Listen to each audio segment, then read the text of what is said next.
Hello everyone, कैसे हैं आप सब लोग। मैं आपका प्यारा दोस्त, आपका एजुकेटर सी राकेश कालरा एक छोटी सी इन्फॉर्मेशन वीडियो लेकर आया हूं। बहुत अच्छी वीडियो है, आपके काम की है। जनवरी 26 वालों, तुम्हारे लिए तो बहुत काम किया है।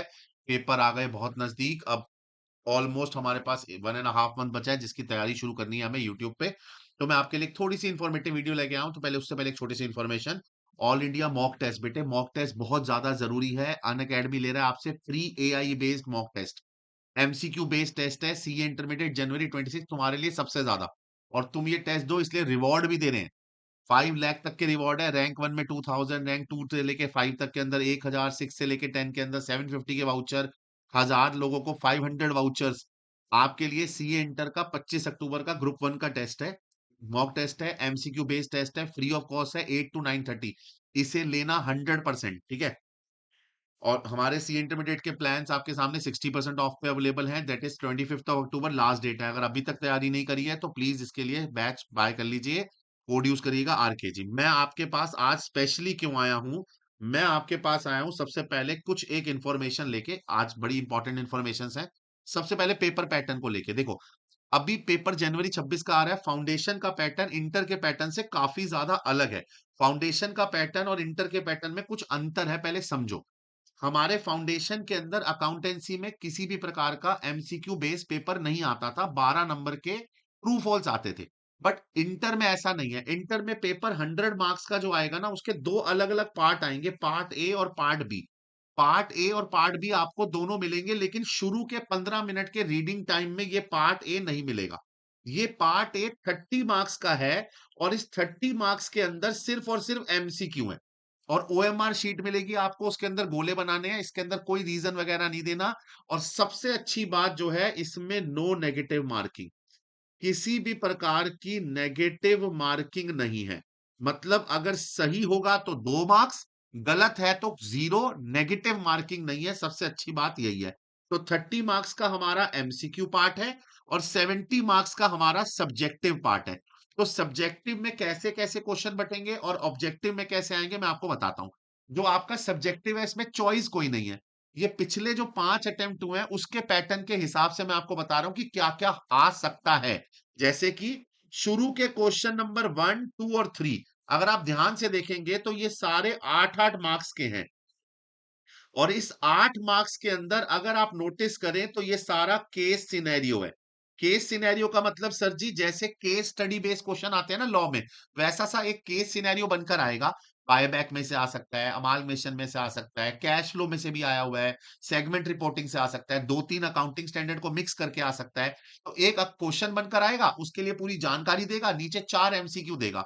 2 मार्क्स ईच के, आपको पूरा क्वेश्चन पढ़ना है। और वो 4 एमसीक्यू इंटरकनेक्टेड है, आपस में जुड़े हुए हैं।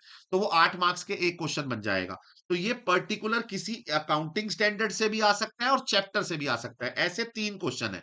यानी 4-4 मार्क्स, 2-2 मार्क्स के 4 एमसीक्यू आएंगे, 8 मार्क्स ईच हो गए। यानी 24 नंबर ये। उसके अलावा क्वेश्चन नंबर 4, क्वेश्चन नंबर 5 और क्वेश्चन नंबर 6, ये 3 एमसीक्यू इंडिविजुअल है। मतलब ये केस स्टडी बेस नहीं है, ये अलग से एमसीक्यू। जैसे आपके फाउंडेशन में सब्जेक्ट उसमें आते थे, इको और मैथ्स में, ये 3 अलग क्वेश्चन है। बट इसके अंदर किसी भी प्रकार की कोई चॉइस नहीं है यार। और ये आपको ओएमआर शीट के अंदर भरना है। और ये बाद में आपको रीडिंग टाइम में पहले नहीं मिलेगा। आपको पहले ये 70 मार्क्स का मिलेगा रीडिंग टाइम में। ये आपको रीडिंग टाइम में नहीं मिलेगा। ये आप बाद में पढ़ेंगे। और इसे सॉल्व भी कैसे करना है, वो जब मैं गेस्ट पेपर्स कराऊंगा तो बताऊंगा कैसे करना है। तो ये हमारा पूरा एमसीक्यू पार्ट है, जिसके अंदर कोई नेगेटिव मार्किंग नहीं है। इसकी वजह से पेपर थोड़ा आसान हो जाता है, लेंथी नहीं बनता। पार्ट बी जो सब्जेक्टिव है ना, ये 70 मार्क्स का है। इसमें एक चॉइस है। क्वेश्चन नंबर 1 जो है वो 14 मार्क्स का है, कंपलसरी है। ज्यादातर इसमें 6, 5, 5 आता है। बाकी क्वेश्चन 2, 3, 4, 5 और 6, ये सारे 14-14 मार्क्स के हैं, जिसमें से आप एनी 4 अटेम्प्ट करेंगे, कोई एक छोड़ सकते हैं। मतलब आपको 84 मार्क्स का पेपर मिला है, जिसमें से आपको 70 मार्क्स का अटेम्प्ट करना है। एक क्वेश्चन छोड़ सकते हैं। अब इसका पैटर्न कैसे रहेगा सर? 14 मार्क्स में आईसीआई 2-3 तरीके से पूछता है। 7-7 के 2 पार्ट बना देगा, अगर क्वेश्चन उसने ज्यादा लेंथी नहीं करना। दूसरा तरीका, 14 नंबर का सीधा अमालगमेशन या कंसोलिडेशन आ जाएगा, बहुत फेमस है ये। तीसरा तरीका आजकल ऐसा भी आ रहा है, 14 में 5, 5 और 4। इससे थोड़ा पेपर लेंदी हो जाता है। और अगर आपकी किस्मत बहुत खराब रही, बहुत ज्यादा खराब रही आपकी किस्मत, तो ऐसे भी आ सकता है कि 6, 4, 2 और 2। ये बहुत रेयर पैटर्न है, 6 4 2 2, लेकिन बहुत रेयर पैटर्न है, बट आ सकता है। ज्यादातर जो आईसीआई पूछता है वो 14 में से 7 7, या फिर 10 7, 10 4, या फिर 14 का सिंगल, या 5 5 और 4। ये बहुत रेयर है, बहुत रेयर, लेकिन आ सकता है। आपको एक चॉइस मिलेगी, ये है पेपर पैटर्न। इसके साथ साथ ना मैं आपके लिए एक शीट और बना के लाया हूं, जो सबसे इंपॉर्टेंट शीट है। दैट इज कि अभी तक किस चैप्टर में से कौन से नंबर के क्वेश्चन आया है। मैंने ऐसी दो शीट्स बनाई है बेटे। ये जो पहली शीट है, इसमें चैप्टर्स हैं, एमसीक्यू नहीं है, जिसमें जो प्रॉपर सब्जेक्टिव यानी 70 मार्क्स की कवरेज में क्या क्या पूछा गया है, कौन से चैप्टर में से कहां कहां से पूछा गया। 70 मार्क्स एमसीक्यू नहीं, उसकी शीट अलग है। एमसीक्यू किस में से आए हैं वो बताता हूं। जैसे प्रिपरेशन ऑफ फाइनेंशियल स्टेटमेंट देख रहे हो आप, 14 नंबर का। इसमें 18 का है, 4 का छोटा 14 का बड़ा। 14 नंबर का भैया, ये सबसे मेन कैटेगरी है, इसको तो हम आरकेजी कैटेगरी में डालेंगे, ये चैप्टर तो हम छोड़ ही नहीं सकते। ठीक है जी, आरकेजी चैप्टर। दूसरा कैश फ्लो देखो, 7 7 नंबर का हर साल आया पिछले अटेम्प्ट में, ये भी आपका आरकेजी है। बायबैक 7 और 4 में आया, अब नहीं आया, लेकिन बायबैक से रिस्क मत लेना, एमसीक्यू में बहुत कवर हो जाता है। इंटरनल रिकंस्ट्रक्शन देखो 14 मार्क्स में आता ही आता है। अमालगमेशन 14 नंबर में हर अटेम्प्ट में आया है। ब्रांच अकाउंटिंग 6 मार्क्स में हर अटेम्प्ट में आया है। इन्वेस्टमेंट अकाउंटिंग 2 बार आया है, एक बार 4 नंबर का, एक बार 7 नंबर का, इसके बाद नहीं आया। कंसोलिडेशन 14 मार्क्स का आता ही आता है। उसके बाद रही बात अगर प्रिपरेशन ऑफ स्टेटमेंट की फ्रेमवर्क की, तो उसका एक ही बार 4 नंबर का आया है। इंट्रोडक्शन का भी एक ही बार आया है, किस पे लगेगा, अकाउंटिंग स्टैंडर्ड। उसके बाद अगर आप अकाउंटिंग स्टैंडर्ड में देखें, तो सबसे ज्यादा वैरायटी अकाउंटिंग स्टैंडर्ड में AS2 की आती है। देखो 7 का आया, 4 का आया, 5 का आया। उसके बाद अगर आप देखोगे तो सेकंड वैरायटी, सारे एएस में से कुछ ना कुछ पूछा गया है। जो नहीं पूछे गए, जैसे AS4 नहीं पूछा ज्यादातर, एएस नंबर 11 में से बड़ा क्वेश्चन नहीं आया, 12 में से बड़ा क्वेश्चन नहीं आया, 23 में से बड़ा क्वेश्चन नहीं आया, 26 में से बड़ा क्वेश्चन नहीं आया। तो मैंने चैप्टर वाइज बना दिया है कि कौन कौन से में से कितने कितने नंबर का पेपर आज तक आया है। बट ये है हमारा चैप्टर वाइज, याद रखना चैप्टर वाइज। अगर मैं यही आपको एमसीक्यू वाइज दिखाऊं, तो देखो हर चैप्टर में से कौन से एमसीक्यू आए हैं, एक बार जरा चेक करो। देखो दो दो नंबर का एमसीक्यू आया है प्रिपरेशन में से, फाइनेंशियल स्टेटमेंट में से। कैश फ्लो में से 8 नंबर का एक बार पूरा केस सिनेरियो आ गया था उठ के। बाय बैक में से लेटेस्ट अभी 8 नंबर का एमसीक्यू उठ के आ गया।